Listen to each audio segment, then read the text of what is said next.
ये दुनिया कितनी दोगली है, आज की इस घटना से आपको समझ में आएगा।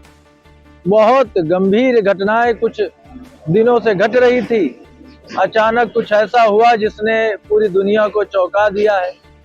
कोई कहता है विश्व युद्ध होगा, कोई कहता है कि ये तो तानाशाही है, लेकिन महाशय ट्रंप का जो किया धरा है, जो रायता उन्होंने फैलाया है, उसे शायद ही आने वाले समय में अमेरिका कभी साफ कर पाएगा।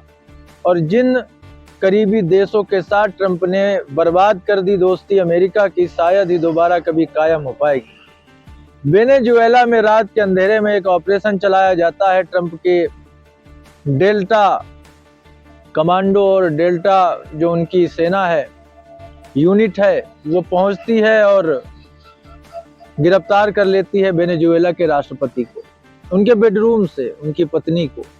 तो ट्रंप जो है वेनेजुएला के राष्ट्रपति पर आरोप लगाते हैं कि वो ड्रग्स तस्करी करा रहे थे, लेकिन सच्चाई ये है कि ड्रग्स तस्करी का तो कोई मतलब ही नहीं बनता। असली नजर तो ट्रंप की तेल पर है।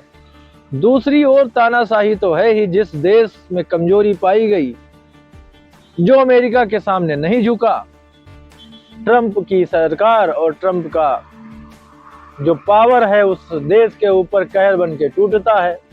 कमजोर देशों को और उनके नेताओं के साथ जो होता आया है, और वैसे भी ट्रंप वैसे भी अशांति फैलाने में माहिर हैं। बात वो अलग है कि उनको नोबेल शांति पुरस्कार चाहिए। पेशी हुई अमेरिका के न्यूयॉर्क कोर्ट में वेनेजुएला के राष्ट्रपति की।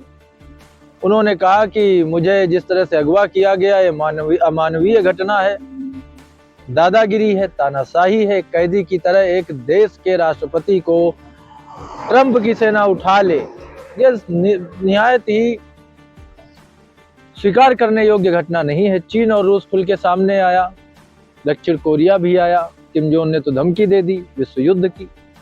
लेकिन सवाल ये उठता है कि इन तमाम चीजों के बावजूद जो लोग दोस्ती दोस्ती चिल्लाते हैं, वेनेजुएला की भी दोस्ती कई देशों के साथ है, चीन के साथ है, रूस के साथ है, लेकिन जब ट्रंप ने वहां ये बर्बादी की, जब वहां के राष्ट्रपति को उठवाया, किडनैपिंग की उसकी, तो क्या कोई भी देश वेनेजुएला की तरफ से लड़ने आया है? ये उदाहरण मैं इसलिए दे रहा हूं कि भारत को भी आने वाले समय के लिए, वैसे तो इतना आसान भी नहीं है और ये मुमकिन भी नहीं है कि कोई ट्रंप भारत में ऐसी हरकत करे, लेकिन सुरक्षा तो सुरक्षा है ना, चौकन्ना तो रहना पड़ेगा, तैयार रहना पड़ेगा। और इसीलिए मोदी सरकार ने भारत की सेना को मजबूत किया है, डिफेंस सिस्टम मजबूत किए हैं। साथ ही साथ जो सबसे बड़ा सवाल यहाँ उठता है कि अगर अमेरिका की सुरक्षा के लिए वेनेजुएला खतरा है, अमेरिका ऐसा ऑपरेशन कर सकता है, तो भारत के बगल में बसा पाकिस्तान जो 26 लोगों की जान ले लेता है आतंकी साजिश करके, मुंबई में अटैक करता है, क्या उस पर भारत इस तरह की कार्रवाई नहीं कर सकता? तब ट्रंप क्यों ये बोलते हैं कि उन्होंने सीज फायर करा दिया, युद्ध रुकवा दिया? कुल मुद्दा मिला करके यही है कि हमें जो करना है हम करेंगे, दूसरा करेगा तो उसको हम शांति का और नीति का पाठ पढ़ाएंगे। लेकिन क्या इन सब चीजों से कोई फर्क पड़ने वाला है? भारत आगे बढ़ रहा है, निरंतर बढ़ता चला जाएगा। हमारे देश की सुरक्षा व्यवस्थाएं मजबूत हो रही हैं। अब बात कर लेते हैं लगे हाथ बांग्लादेश की। 18 दिनों में 6 हिंदुओं की जान ली गई है। एक महिला का गैंग रेप करके उसके बाल काट दिए गए, हिंदू महिला की, जिसकी उम्र लगभग 40 वर्ष बताई जा रही है।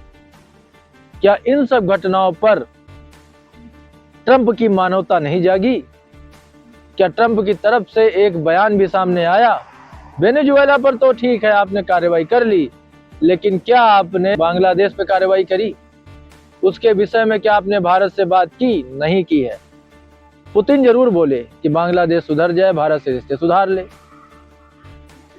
लेकिन खुद के देश पर बात आए तो सुरक्षा का हवाला देने वाला अमेरिका, जब रूस के बगल में यूक्रेन को नाटो में शामिल करने की बात करता है, और जब राष्ट्रपति पुतिन कहते हैं कि भाई हमारे देश पर सुरक्षा का क्या होगा और ऐसा एक्शन लेते हैं, तो उसे गलत कैसे ठहरा सकता है?